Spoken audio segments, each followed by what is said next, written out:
So I finally saw Nightcrawler, and since so many of you have continued to ask me for my thoughts on it, I thought I'd share my review, even though I am super late in doing so. So yes, Nightcrawler is a very impressive film, but would I put it in my top 10 list for the year, which as I noted when I presented my top 10 list for the year, I had not yet seen Nightcrawler, or Selma for that matter. That review is coming soon, I promise. But with Nightcrawler, I don't know if it would make my top 10. I'm really not sure, and let me explain why. I feel that in the 90s, this would have been a killer movie. It just really has that 90s feel in terms of the writing, the cinematography, just the whole idea of it. When a lot of movies, by the way, were made about Los Angeles at night. And this is very much an LA movie, an LA story, so to say, because the paparazzi in Los Angeles are a problem like they are nowhere else. They really have become something of an epidemic. And I think that this movie would have benefited both as entertainment and as a message movie and in its awards race if it had included at the beginning real footage from real-life Nightcrawlers to show that this isn't an exaggeration, as I think some people who aren't familiar with the situation in Los Angeles might assume, might get that impression. Really, to show that footage would be to ground this story in reality.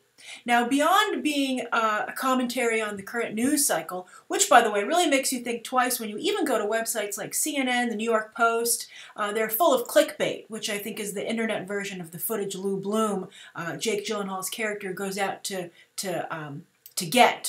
build his business. But I think this is also a commentary on today's workforce, the job market. And Lou Bloom's character even notes in the film that a company will no longer take care of you or adopt you, so to speak. And instead, you're out there totally on your own, and you have to find your own way, and you often find yourself in some very dark places. And as I said, on your own, without a safety net. And that's a really terrifying place to be. And I think that everyone working today, or at least the majority of people, I've read studies that more and more of the workforce is becoming entrepreneurial, sometimes not by choice. I think more and more people can relate to some of the aspects of Lou Bloom's character. Now, Lou Bloom's character himself is really an interesting creation. And while I feel this film doesn't quite hit the mark, I feel it's at like a 10 where it should be at an 11. And so many films these days do, crank it up to 11, and that's where I feel the shortcomings are in this film. The cinematography sometimes, just the choices aren't as interesting. I think even Lou Bloom would be like, Dan Gilroy, you can do a little better with your framing. So I think that it just doesn't push itself far enough. It doesn't, it's not aggressive enough as a film. For instance, take a look at Ron Howard's Rush. That's a filmmaker who's trying to reinvent his career, and he's become quite aggressive. Even his upcoming In the Heart of the Sea, where he reteams with Chris Hemsworth, you can just sense the hunger from the filmmaker behind the scenes, and I think that's really impressive. And I don't sense that hunger from Dan Gilroy. I think he's very more careful in his crafting here. But so again, the movie doesn't go up to an 11, but Jake Gyllenhaal's performance 100% goes to an 11. What he accomplishes here is remarkable to behold. I just loved what he did. And his character has so many fascinating nuances. And the character, what really spoke to me was the grayness of his character. And that he was, at the same time, both impressive and despicable.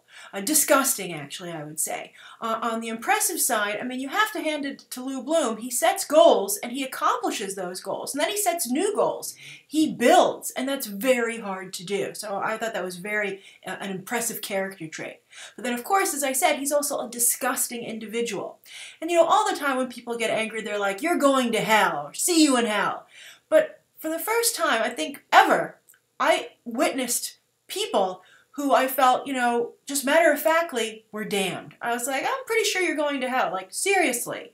And again, it wasn't from anger. It was just an acknowledgement that these were almost demons. That's how low these human beings had fallen or been pushed. And I think it's probably a mix of the two. You can see. And as again, Rene Russo's character, I think, also did a good job to show this wasn't just Lou Bloom. It was kind of like a feeding frenzy of desperation at every level. At least they're trying to say in the news business, but again, I think this speaks to a larger evolution of working today, making a living, at least in the United States. So fascinating film. I just wish that it was, again, more aggressive. And so I think you should definitely watch Nightcrawler if you have missed it so far. Definitely worth your time. And I think it's worthy of many nominations across the board. But I don't think it's a film that deserves to actually win. But I'm sure that Jake Gyllenhaal and Dan Gilroy's next performances will be more strong contenders. I hope that Gilroy's more aggressive in his second outing as a director. This is a fantastic debut. And Jake Gyllenhaal, I don't know what's going on with him. He continues to do really impressive work. He's on a hot streak. Prisoners was amazing. He has a really impressive slate of movies on the horizon. But the mainstream audience just isn't interested in him. And that's something I think producers should take note of, that Jake Gyllenhaal could, and he's a producer on this film as well, but for some reason Jake Gyllenhaal is just someone that American audiences right now don't want to see. That could change. That could change. Emily Blunt seems to be slowly but surely turning things around, but right now Jake Gyllenhaal is just someone that people, again, don't want to pay to see. But maybe they'll pay a little less and Nightcrawler will be discovered on streaming and Redbox, etc. So that's my review of Nightcrawler. Thank you everyone for your patience. I'm sorry I was so late on this. Again, I was filming that special episode at the YouTube Space New York that had just opened, and Nightcrawler just slipped through the cracks. So I'm glad I got to see it, and make sure that you don't miss it as well. All right, thank you so much. Share your own thoughts about the film below, and you can check out some more episodes right now.